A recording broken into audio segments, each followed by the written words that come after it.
नमस्कार, आप देख रहे हैं आरजे भारत न्यूज 7 और मैं हूं आपके साथ श्वेता। तो चलिए रुक करते हैं आज की प्रमुख और बड़ी खबर पर। संकीर्ण नजरिया छोड़ना चाहिए, चाबहार डील पर अमेरिका की चेतावनी के बाद जयशंकर की खरी। भारत और ईरान की कंपनियों के बीच कुछ दिनों पहले चाबहार पोर्ट के एक हिस्से के सह प्रबंधन को लेकर समझौता हुआ है। इस समझौते से भारत, ईरान और कई देशों को फायदा मिलेगा। हालांकि कई देशों को इस समझौते से मिर्ची लगी है। पिछले कई सालों से अमेरिका और ईरान के बीच तनाव का माहौल है। अमेरिका ने साफ तौर पर कहा कि जो भी देश ईरान के साथ समझौता करेगा उस पर प्रतिबंध लगाए जा सकते हैं। विदेश मंत्री जयशंकर ने अमेरिका को दिया जवाब। चाबहार पोर्ट पर हुए समझौते के कुछ घंटों के बाद ही अमेरिका ने भारत का नाम लिए बिना कहा कि जो देश ईरान के साथ द्विपक्षीय समझौता करता है उस पर हम पाबंदियां लगा सकते हैं। अमेरिका की इस धमकी पर विदेश मंत्री एस जयशंकर ने जवाब दिया है। मंगलवार रात कोलकाता में अपनी किताब वाई भारत मैटर्स के बांग्ला संस्करण के लॉन्च के दौरान इस मामले पर अपनी प्रतिक्रिया दी। उन्होंने कहा कि चाबहार बंदरगाह पर हुए समझौते पर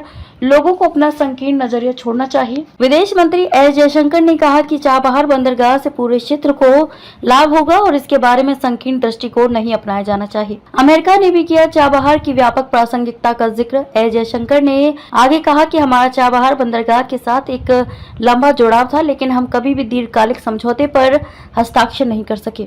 इसका कारण ये था कि विभिन्न समस्याएं थी। अंत में हम इसे सुलझाने में सक्षम रहे और हम दीर्घकालिक समझौते पर हस्ताक्षर करने में सक्षम रहे। समझौता हो गया। एक दीर्घकालिक समझौता आवश्यक है क्योंकि इसके बिना हम बंदरगाह संचालन में सुधार नहीं कर सकते और हमारा मानना है कि बंदरगाह संचालन से पूरे क्षेत्र को लाभ होगा। उन्होंने आगे कहा कि यदि आप अतीत में चाबहार के प्रति अमेरिका के अपने रवैये को भी देखें तो अमेरिका इस तथ्य की सराहना करता रहा है कि चाबहार की व्यापक प्रासंगिकता है। हम इस पर काम करेंगे। खबरों में अब तक के लिए बस इतना ही। फिर होगी आपसे मुलाकात ऐसी किसी बड़ी और खास खबर के साथ। तब तक के लिए नमस्कार और देखते रहिए आरजे भारत न्यूज 7।